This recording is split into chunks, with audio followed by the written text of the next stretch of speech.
सर्वांना, माझ्या आंबेडकरी समाजाला आणि संपूर्ण बौद्ध धर्मीय समाजाला येणाऱ्या डॉक्टर बाबासाहेब आंबेडकरांची जयंती नियोजन आणि प्रायोजन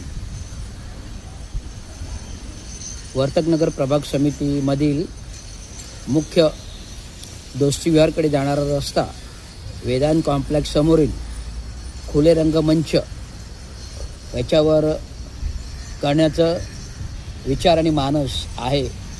त्या अनुषंगिक आज एस रविराज रवींद्र चांगो शिंदे यांनी प्रत्यक्ष पाहणी केली आणि जागेवरती संपूर्ण कार्यक्रमाची जागा पाहता मी तुम्हाला आता दाखवतो व्हिडिओ लाईव्ह. हे आहे, अशी आसन व्यवस्था असेल, अशा प्रकारचे सोफे आहेत आणि समोर ओपन स्टेज,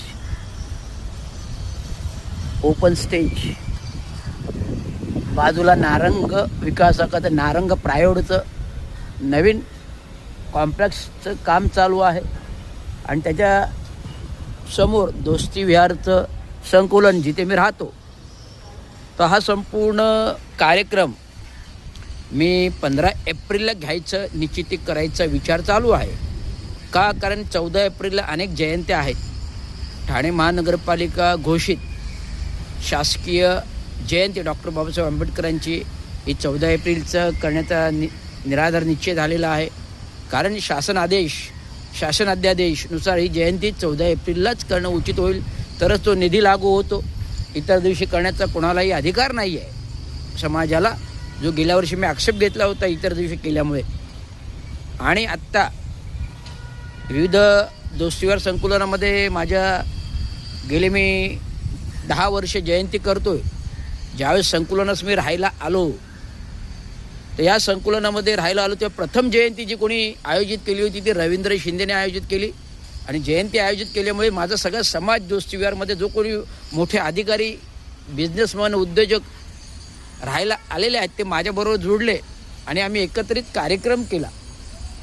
काही मुंबईचे आहेत, काही विक्रोळीचे आहेत, काही चेंबूरचे आहेत, काही विविध मुंबईच्या भागातून दादर, नरिमन पॉईंट या विभागातून आलेले लोक आहेत, काही कल्याण डोंबिवलीकडे राहणारे, काही प्रस्थापित ठाणेकर आहोत. आम्ही प्रस्थापित ठाणेकर आहोत.